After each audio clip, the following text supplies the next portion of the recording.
Good afternoon. This is Akashvani and I am Saira Mujtaba with the midday news.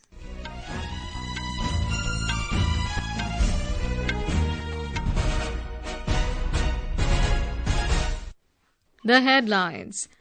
Prime Minister Narendra Modi to meet NCC cadets, tableaux artists and tribal guests of Republic Day celebrations 2025 in New Delhi today. Defence Minister Rajnath Singh flags off battlefield surveillance system SANJAY in New Delhi. Prominent leaders of major political parties hit streets to garner votes as campaigning intensifies for Delhi Assembly polls. US federal judge temporarily blocks President Trump's order to end birthright citizenship, calling it blatantly unconstitutional. And in Australian Open tennis, Alexander Zverev enters men's singles final after Novak Djokovic retires mid-match due to injury. And now the news in detail. Prime Minister Narendra Modi will meet NCC cadets, NSS volunteers, Youth Exchange Programme cadets, tableaux artists and tribal guests of Republic Day celebrations 2025 in New Delhi today. A program has been organised at the Prime Minister's residence, 7 Lok Kalyan Marg, where Mr. Modi will interact with the tableau artists who work behind the curtains, as well as the NCC cadets who will participate in the Republic Day parade this year. Defence Minister Rajnath Singh today flagged off battlefield surveillance system SANJAY in New Delhi. This surveillance system will enhance battlefield transparency and transform the future battlefield as it is equipped with state-of-the-art sensors and cutting-edge analytics. It will be inducted in the Indian Army in 3 phases, starting from March this year. According to the Defence Ministry, it proves to be a force multiplier in intelligence, surveillance and reconnaissance. This would enable commanders to operate in both conventional and sub-conventional operations in a network-centric environment. Its induction will be a big leap towards data and network centricity in the Indian Army.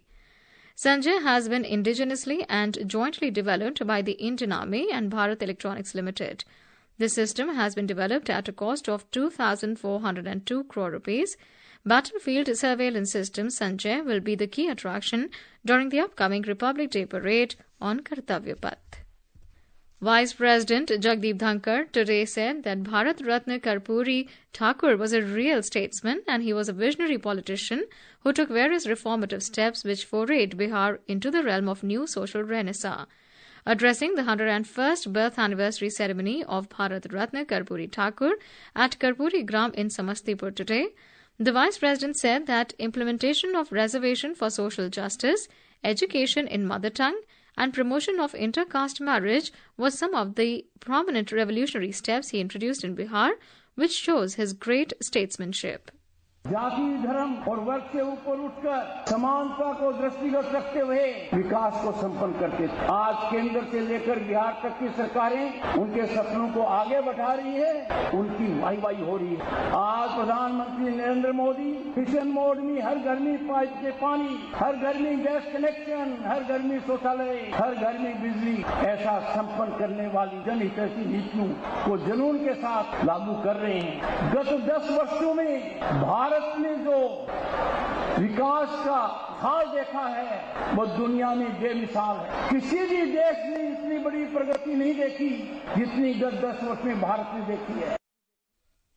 Deputy Chairman of Rajya Sabha Harivansh, Governor Bihar Arif Mohammad Khan, Union Agriculture Minister Shivraj Singh Chauhan, Union Minister of State for Home Affairs Nityanand Rai, Union Ministers Bhagirath Chaudhary and Ramnath Thakur were also present at the function. Prime Minister Narendra Modi also paid tributes to former Bihar Chief Minister Bharat Ratna Karpuri Thakur on his birth anniversary. In a social media post, Mr. Modi said that Mr. Thakur dedicated his entire life to social justice and made many efforts in this direction. He added that Mr. Thakur's life and ideals will continue to inspire every generation of the country.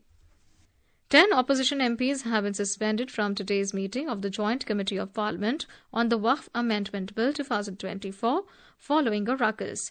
Sources said they include Kalyan Banerjee of TMC, A. Raja of DMK, Congress MPs Nasir Hussain and Imran Masood, as well as Muhibullah of Samajwadi Party.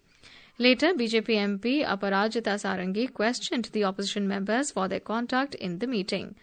Talking to media after the meeting, BJP MP Nishikant Dubey said, "Today the opposition's thoughts and views are exposed." Mir wise वहाँ बैठे रहे, Mir wise के सामने इन लोगों ने हंगामा किया। JPC का समय विंटर सेशन के लिए था।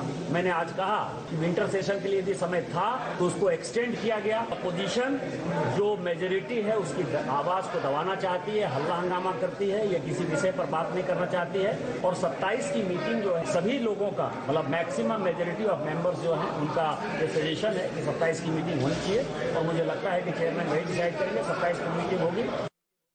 On the other hand, Mr. Banerjee said the subject of the meeting was changed. He alleged that they are trying to hurry things up in view of Delhi elections. He also criticized the chairman. The JPC comprises 21 members from the Lok Sabha and 10 from the Rajya Sabha. As Delhi gears up for the upcoming assembly elections on the 5th of next month, leaders from all major political parties have intensified their efforts to woo the voters. More from our correspondent. From rallies and road shows to door-to-door campaigns, prominent leaders from BJP, Aam Aadmi Party and Congress are actively engaging with the electorate to gain support in favour of their candidates. Uttarakhand Chief Minister Pushkar Singh Dhami is scheduled to address a public rally in Baljit Nagar of Patel Nagar constituency this evening. Senior BJP leader and former Union Minister Anurag Singh Thakur will hold multiple public meetings in Mangolpuri, New Delhi and Dwarka constituencies. On the other hand, Aam Aadmi Party's national convener and former Delhi Chief Minister Arvind Kejriwal will conduct road shows in Najafgarh, Uttam Nagar and Dwarka constituencies. Meanwhile, the senior Congress leader Rahul Gandhi is scheduled to hold a mega rally in Madipur constituency in favour of party candidate JP Pawar. Pallavi Parmar, Akashvani News, Delhi. Chief Election Commissioner Rajiv Kumar today highlighted that biometric authentication is a promising innovation that not only minimizes impersonation and multiple voting, but also ensures that votes cast belong to the rightful owner. He made these remarks while addressing election management bodies on the second day of a two-day conference organized by the Election Commission of India in New Delhi. He said that EVMs are instrumental in speeding the voting process, reduce human errors, and ensure quicker vote tallying process.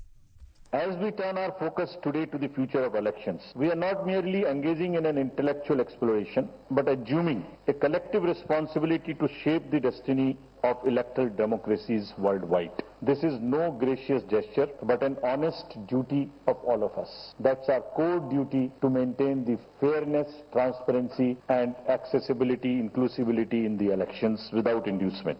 Union Finance Minister Nirmala Sitharaman will hold the Halwa ceremony, the final stage of the Union budget preparation process, today in New Delhi. As per the convention, she will be joined by the Minister of State for Finance, Pankaj Chaudhary, secretaries and senior officials during the ceremony. The Union Budget 2025-26 will be presented in the Parliament on the 1st of next month. The Halwa ceremony marks the beginning of lockdown at the Finance Ministry, after which no official is allowed to leave the ministry compound. This is Akashvani giving you the news. For quick news updates round the clock, follow us on our X handle at AI News Alerts. And for details of these stories and more, log on to our website www.newsonair.gov.in and download the News on AIR app. Welcome back. You're listening to Midday News. In Maharashtra, one person was killed and 7 others were injured in a blast at an ordnance factory at Bhandara this morning. As per the preliminary information, a total of 13 workers were working in the shift of ordnance factory as the roof collapsed following an explosion. The injured have been shifted to a hospital in Nagpur and Bhandara for treatment. Defence Minister Rajnath Singh extended condolences over the death in the blast in the ordnance factory. In a social media post, the minister said, "The rescue teams are deployed at the site and all efforts are being made to provide assistance to those who are affected." Chief Minister of Maharashtra, Devendra Fadnavis, also prayed for the speedy recovery of the injured. Union Minister of State for Information and Broadcasting, Dr. L. Murugan, announced that a global Tirukkural conference would soon be held in New Delhi, with the government actively making preparations for this prestigious event.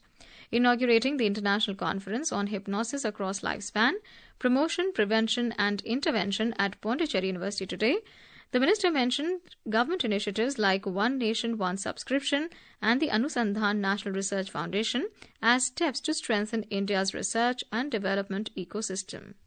On One Nation, One Subscription to provide national-wide access to scholarly e-journals across STEM, medical, management, social sciences and humanities disciplines. Approximately 1.5 crore students, faculties and researchers will benefit from across to over 13,000 journals from 13 publishers, including top global publishers. So this program will strengthen our research and development area for the research scholars as well as the faculty. Indian Railways has made robust arrangements on the premises of all the railway stations under the Prayagraj division to provide medical services to the devotees in case of health issues. Railways has not only rolled out extensive arrangements to cater to the heavy rush of devotees during the ongoing Mahakumbh, but it is also fully geared up to deal with any medical emergency.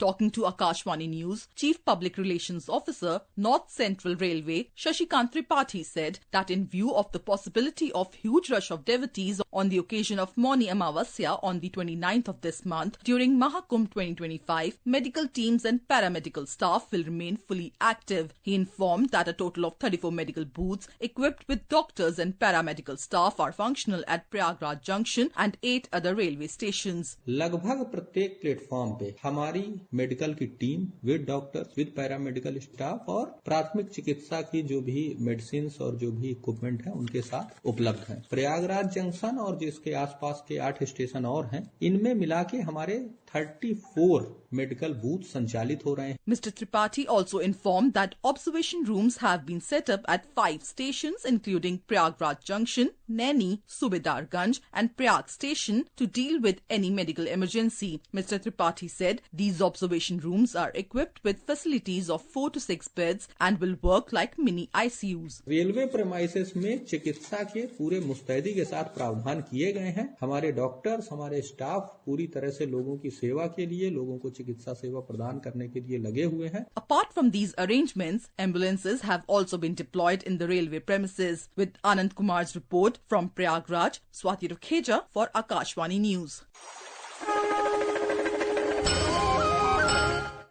National Girl Child Day is being celebrated across the nation today. Prime Minister Narendra Modi has extended his greetings on the occasion. In the Saif Ali Khan attack case, Bandra Magistrate Court has sent the accused Mohammad Shariful Islam Shehzad to police custody till the 29th of January. Yesterday, Mumbai police recorded a statement of the actor on the January 16 attack case. In the United States, a federal judge yesterday temporarily blocked President Donald Trump's executive order denying U.S. citizenship to the children of parents residing in the country illegally or on temporary visas.